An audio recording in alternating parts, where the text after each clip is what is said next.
আসসালামু আলাইকুম। তো গতকালকে ছিল পবিত্র জুমাবার অর্থাৎ শুক্রবার। তো আমি আমার পাশের মহল্লার এক মসজিদে নামাজ পড়তে যাই। ওখানে খুব ইন্টারেস্টিং একটা ঘটনা ঘটলো, ভাবলাম যে আপনাদের সাথে একটু শেয়ার করি। আর এই শেয়ার করতে গিয়ে যে আলোচনাটা করব তার মধ্য দিয়ে বোঝার চেষ্টা করব যে আসলে আমাদের এই বাংলাদেশে হুজুর পাক সাল্লাল্লাহু আলাইহি ওয়াসাল্লামের মৃত্যুর 1400 বছর পরে ধর্মটা আসলে কোন পর্যায়ে আছে। তো ওই হুজুর খুতবা পাঠ করার আগে মুসল্লিদের দৃষ্টি আকর্ষণ করলো এবং তিনি বলতে থাকলেন যে একজন দরিদ্র অসহায় ছাত্র সে মাওলানা পড়বে এবং সেই মাওলানা পড়তে গিয়ে তার জন্য 6টা তার হাদিস গ্রন্থ ক্রয় করতে হবে, আর আনুষঙ্গিক বই ক্রয় করতে হবে, যার মূল্য গিয়ে দাঁড়াবে 10 থেকে 12 হাজার টাকা। কিন্তু ওই বেচারা দরিদ্র বিধায় সে সমাজের কাছে হাত বাড়াইছে যেন সে কিছু সাহায্য পায় এবং এই বইগুলো কিনতে পারে। কোনো সমস্যা নেই, আমরা প্রায় সময় জুমার নামাজে এই ধরনের পরিস্থিতির সম্মুখীন হই।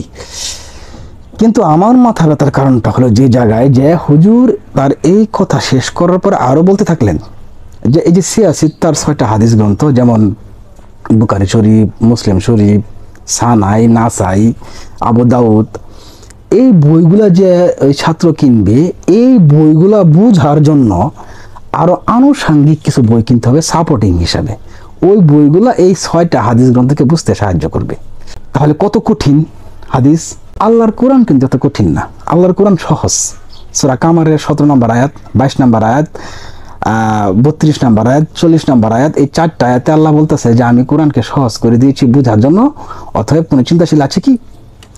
কিন্তু হাদিস কত কঠিন সেটা বুঝার জন্য সাপোর্টিং বই কিনতে হয়। এখন আমার বক্তব্য হচ্ছে এমন একটা বিষয় যে বিষয়টা হুজুর পাক সাল্লাল্লাহু আলাইহি ওয়াসাল্লাম নিষেধ করে গেলেন যে তোমরা আমার হাদিস লিপিবদ্ধ করো না। সহিহ মুসলিমের 3004 নম্বর হাদিস, ওখানে স্পষ্টভাবে ভাষায় বলা আছে যে তোমরা আমার মুখ থেকে নির্গত হওয়া কোনো বাক্য লিপিবদ্ধ করো না কোরআন ছাড়া, আর যারা ইতিমধ্যে লিপিবদ্ধ করিয়াছো তারা ধাম মিটাইয়া ফেলো। নবীর এই আদেশের পরে মানে সাহাবীদের মধ্যে হাদিস যে লিপিবদ্ধ করে রাখছিল ছিঁড়ে ফেলার ধুম পড়ে গেছিল, অনেকে আগুন দিয়ে পুড়ায় ফেলছিল হাদিস।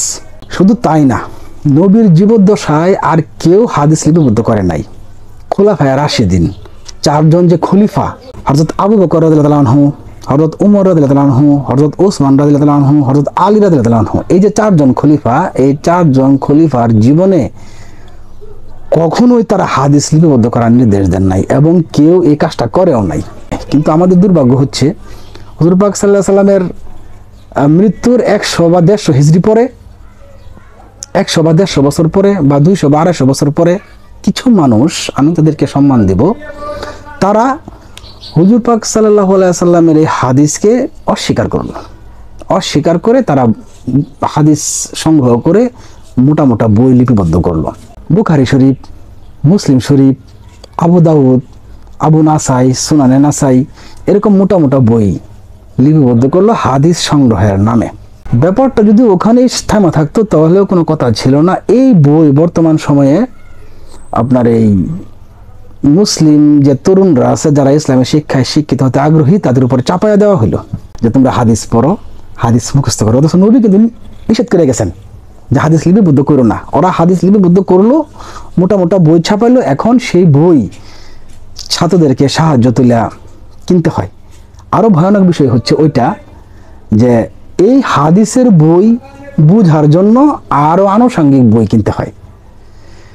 আচ্ছা, তো এখন এখানে কিন্তু একটা অবজারভেশন আছে, সেটা হচ্ছে ঈসা আলাইহিস সালাম তার মৃত্যুর 500 বছর পরে হুজুর পাক সাল্লাল্লাহু আলাইহি ওয়াসাল্লামের জন্মগ্রহণ করেন। আর এই 500 বছরে ইনজিল শরীফ বিকৃত হয়ে গেছিল এবং ইসলাম ধর্মের অবস্থাটা এরকম একটা পর্যায়ে এসে দাঁড়িয়েছিল যেটা আইয়ামে জাহেলিয়াত যুগের জন্ম নিয়েছিল।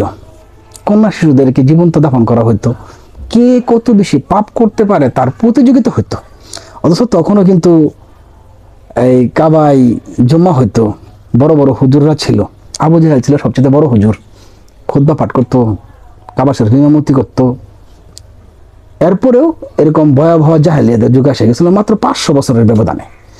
তো এখন হুজুর পাক সাল্লাল্লাহু আলাইহি ওয়াসাল্লামের মৃত্যু হয়েছে প্রায় 1500 বছর হয়ে গেছে। আপনি কিন্তু চিন্তা করবেন একটা বিষয়, ঈসা আলাইহিস সালামের মৃত্যুর পর মাত্র 500 বছরে যদি ধর্মের অবস্থা এরকম হতে পারে যে আইয়ামে জাহেলিয়াত যুগ এসে গেছিল, কিন্তু ওই সময়ের সাধারণ মুসলিম কিন্তু এটা ওরকম ভাবে উপলব্ধি করতে পারে নাই যে জাহেলিয়াত যুগ চলছে। তাদের কাছে ওইটা স্বাভাবিক ছিল। ধর্মটা স্টেপ বাই স্টেপ এমন একটা পর্যায়ে নিয়ে আসছিল যে ওই জাহেলি যুগটা তাদের কাছে স্বাভাবিক ছিল, স্বাভাবিক আচরণের মতো ছিল। তাহলে 500 বছরে যদি ওই পরিস্থিতি হইতে পারে, তাহলে হুজুর পাক সাল্লাল্লাহু আলাইহি ওয়াসাল্লামের মৃত্যু হয়েছে 1500 বছর হয়ে গেছে। তাহলে আমাদের ধর্মটা কোন পর্যায়ে আছে? অবশ্য একটা মৌলিক পার্থক্য আছে, সেটা হচ্ছে যে আল্লাহ তাআলা নিজে কোরআন সংরক্ষণের দায়িত্ব নিছেন, সেজন্য কিছুটা মৌলিক পার্থক্য আছে। কিন্তু 1500 বছরে কিন্তু অনেক ঘাটে জল গড়াইছে। আমাদের ধর্ম কিন্তু অনেকভাবে, বিশেষ করে যে হাদিস গ্রন্থের যে অনুপ্রবেশ ঘটানো হয়েছে আমাদের মুসলিম জীবনে, তার মধ্যে দিয়ে ধর্মকে অনেকভাবে বিকৃত করা হয়েছে এবং মানুষকে বিভ্রান্ত করা হয়েছে, মানুষকে কোরআন থেকে সরায় নেওয়া হয়েছে। এবং এইটার পাশাপাশি এখানে কিন্তু একটা ব্যবসাও হয়েছে। কিরকম ভাবে? এই যে মোটা মোটা বইগুলা ছাপানো হয়, এটার একটা ব্যবসা আছে না? বইগুলা যারা করে বা সাজেস্ট করে, তাদের কমিশনের ব্যবসা আছে না? এবং এই বইগুলা বোঝার জন্য আরো বলে আনুষঙ্গিক বই কিনতে হয়, তো ওই বইগুলা যারা লিখছে তাদের ব্যবসা আছে না? তো এইটা মূলত একটা ব্যবসা। হুজুর পাক সাল্লাল্লাহু আলাইহি ওয়াসাল্লামের হাদিসকে অস্বীকার করে হাদিসের বই লিপিবদ্ধ করা হয়েছে, সেই বইগুলা স্টুডেন্টদের উপর চাপায়া দেওয়া হয়েছে। তারা সেটার বুঝ এখন নিতে না পারে সময়ের কাছে হাত পাততেছে যে আমাকে সাহায্য করো, আমি ইসে আছি তার হাদিসের বই কিনবো এবং সেইগুলা বোঝার জন্য আরো আনুষঙ্গিক বইগুলা নিয়ে নিব। এটা একটা ব্যবসা এবং এই ব্যবসার মাধ্যমে এক শ্রেণী ধর্মকে নিয়ে ব্যবসা করতেছে। ঠিক যেরকম ভাবে আরেক শ্রেণী ব্যবসা করতেছে, দরগা খুলে, মাঝার খুলে বা বড় বড় উঁচু উঁচু কবরের টিভি খুলে ব্যবসা করতেছে। যেরকম ভাবে আরেক শ্রেণী ব্যবসা করতেছে নিজের কণ্ঠ বিক্রি করে ওয়াজের মঞ্চে বসে ব্যবসা করতেছে। আরেক শ্রেণী ব্যবসা করতেছে আপনার পীর দরবার এগুলা খুলে। তো এই যে মিলেমিশে ভাগ ভাটোয়ারা করে ধর্মটাকে খুবলে খাচ্ছে, কিন্তু আমরা এই জিনিসটা ওইরকম ভাবে রিয়ালাইজ করতে পারি না। তার ঠিক ওই কারণে, যে কারণে ঈসা আলাইহিস সালামের মৃত্যুর 500 বছর পরে জাহেলিয়াত যুগ আয়সা যাওয়ার পরেও সাধারণ মুসলিমরা উপলব্ধি করতে পারে নাই। তারা ভাবছিল এটাই স্বাভাবিক, কারণ বড় বড় হুজুররা তো ছিল ওই সময়।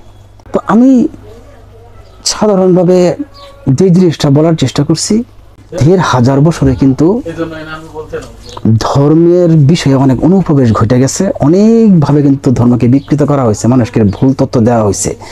আর এটার উদ্দেশ্য একটাই, ভাগ বাটোয়ারা করে খুবলে মুসলিম জাতিকে খাওয়া। কেউ খাবে বই বিক্রি করে, কেউ খাবে মাজার বিক্রি করে, কেউ খাবে পীর হয়ে, কেউ খাবে কণ্ঠ বিক্রি করে। সবাই মিলেমিশে ধর্মটাকে খুবলে খাচ্ছে।